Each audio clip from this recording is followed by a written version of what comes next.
Hey y'all, welcome back to my channel. I am the humble Henry. Henry is an acronym I love to use that means high earner, not rich yet. And on this channel, I like to talk about my debt-free life in Atlanta, personal finance tips, and anything else that I honestly think would be of value or interest to the people. So let's dive in.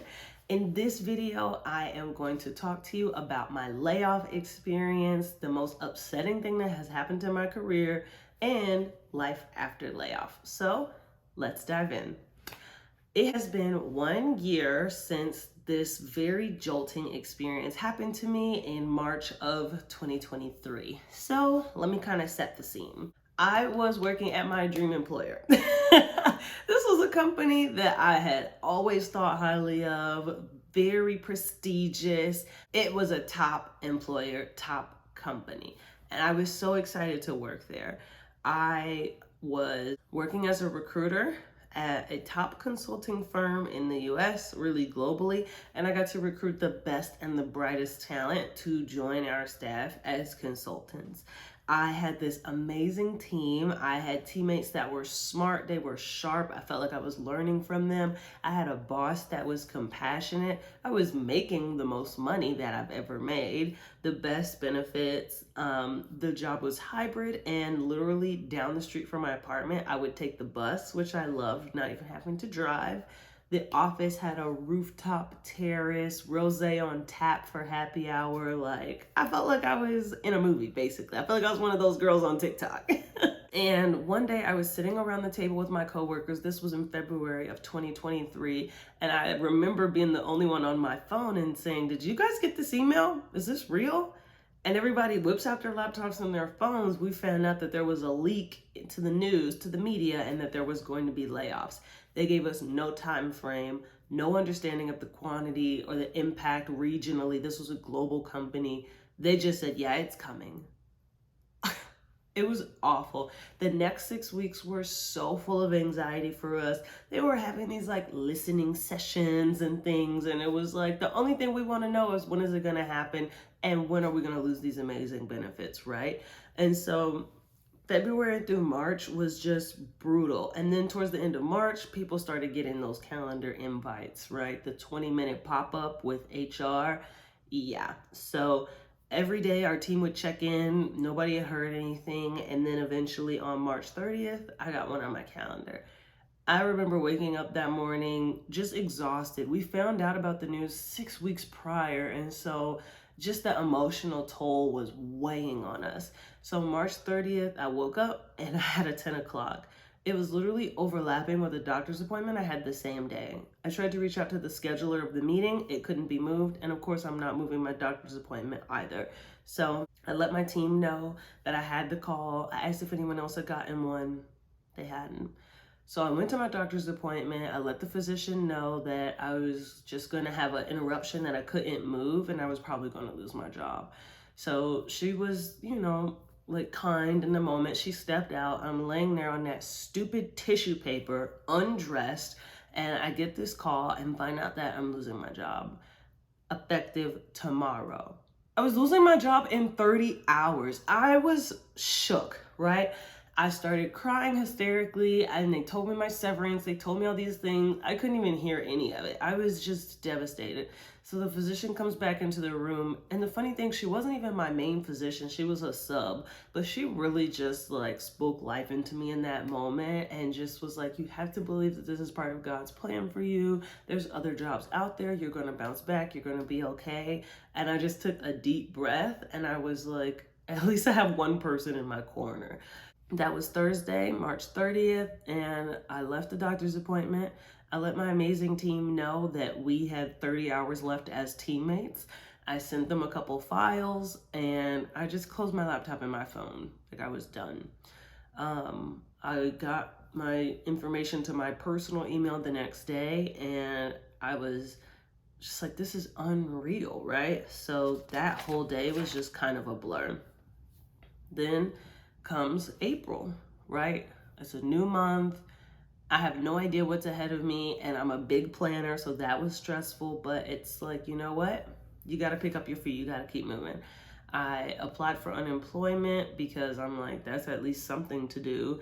And I found out that we were going to at least have our insurance extended and different things, and the severance was generous, so at least the employer did take care of us to a degree, even though they were like trying to ruin our lives. I just did not see this coming at all. I had just gotten hired there in March of 2022, and then March of 2023, I lost my job. This was also my first time working at a private company as opposed to public, where you're used to like quarterly earnings calls and you get full insight into the financials of your company. So for them to always tell us, oh my gosh, we having record profits, our margins are great, we're doing fantastic. Oh, we're letting out an undescribed portion of the workforce. I don't know if I'd feel comfortable working for a private company for a long time, to be honest with you. So I got my unemployment and I was at least going to tithe off of that. I was tithing off of my severance and I was just applying to jobs. I had a background as a recruiter, so I knew the process was going to take time. I gave myself that first week of April to just sulk, be sad, have no alarm when I woke up. You know, I knew my rent was paid for April, so I was like, okay, I at least have a few weeks. I have time to breathe. And I just let myself wallow in it, honestly, because, you know, I had the time and I had the ability to do so. Around the second week of April, I started to apply for jobs. I was already thinking about doing a career pivot after I got to do recruiting at the company. And so I'm like, okay, maybe this is a blessing in disguise. So I started applying to jobs on LinkedIn that I thought sounded really, really cool. I also humbly do know that I have a strong resume. So I was feeling optimistic. I'm applying. Crickets. I said, wait, the economy really is in shambles. I was so upset. So then I'm like, okay, I don't have forever to find a job. So then I was at least like, maybe if they see the word recruiter on my resume, they can't get past it. So let me just apply to recruiter jobs. If I have to be a recruiter, I'll be the best one that you can hire. I started applying to recruiter jobs too. Crickets. At this point, my palms are sweaty, knees weak, mom spaghetti. I said, how am I going to get a job? And I realized I need to ask for help. I had told almost no one that I lost my job. I didn't post about it on LinkedIn. There was some weird verbiage in my severance letter that really like was confusing about what we could and shouldn't post on social media, so I just left it be. But I was like, okay, I need to reach out to my network. So I had really strong alumni connections from my alma mater, and I went to that group first because we have like alumni network all over the country. And that is ultimately how I got connected to the role I'm in today. So if you are in a place where you're doing a career pivot or you've been laid off, really it can just feel like it's all on you, but try to think externally to the bigger group of people that can support you.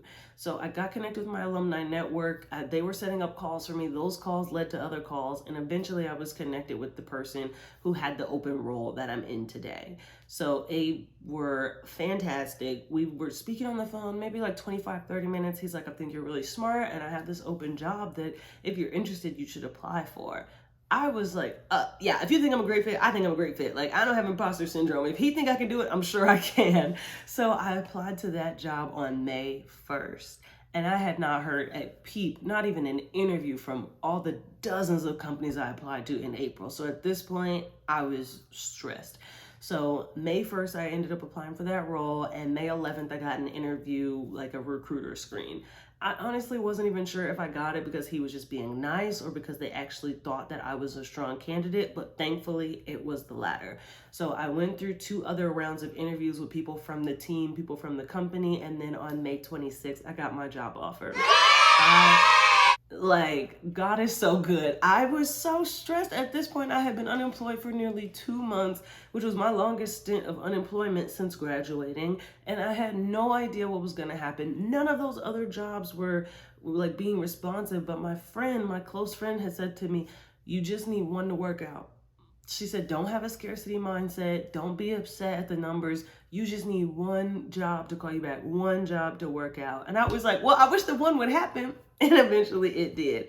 So I got that job offer May 26th. And I'll be honest with you, it was a pay cut from the role that I had prior. So I was kind of conflicted about that, thinking maybe I should keep applying and try again. But then I was thinking big picture about the company that was extending me the offer, and the opportunities at my current company are so vast that I'm like, we got to play the long game here. And also, is it really a pay cut if my most recent pay rate was 0? let's noodle on that. So I accepted the job offer immediately. I was so thrilled, and I started my next role on June 12th. So June 12th of 2023, and that means that June of 2024, I'll be celebrating my 1 year anniversary with my current employer, which I am so proud to work at and I absolutely love. At the end of the day, it was important for me to remember that God always had a plan for me. I just had to do my part, my work, have faith, and He came through with His part and making sure that His promises were delivered on. Even though it was a period of ambiguity, I never went without. Like between my severance and my unemployment, I was able to make ends meet. And things were dicey, but my friends encouraged me. My colleagues from my previous company that laid me off, they even came to my house and brought me a gift basket with like the You Are a Badass book and like a Sephora gift card, a Uber gift card. And I mean, these people were amazing. I hated to not work with them anymore. But ultimately, the whole experience taught me a lot. It taught me to, one, always keep the faith because God's going to be the only consistent in my life. And also keep your resume ready because we love to be loyal to these companies and they don't always return the favor. So understanding your career, what's going to be best for you, what are those choices that you have to make, and then be ready to make any difficult decisions that you must.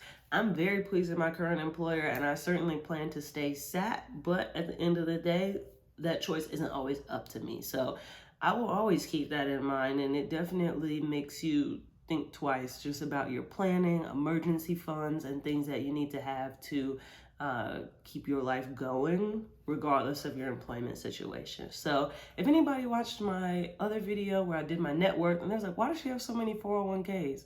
Well, I just explained it to you. So all in all, there is life after layoff, and that is the message that I want to share. Thank you for watching this video. I hope that you like and subscribe for more. I'm excited to talk more about early career advice, pay transparency, and things that are important to me at this point in my life, and I'm planning to share that all here with y'all. So thank you so much for watching and have a great one. Bye.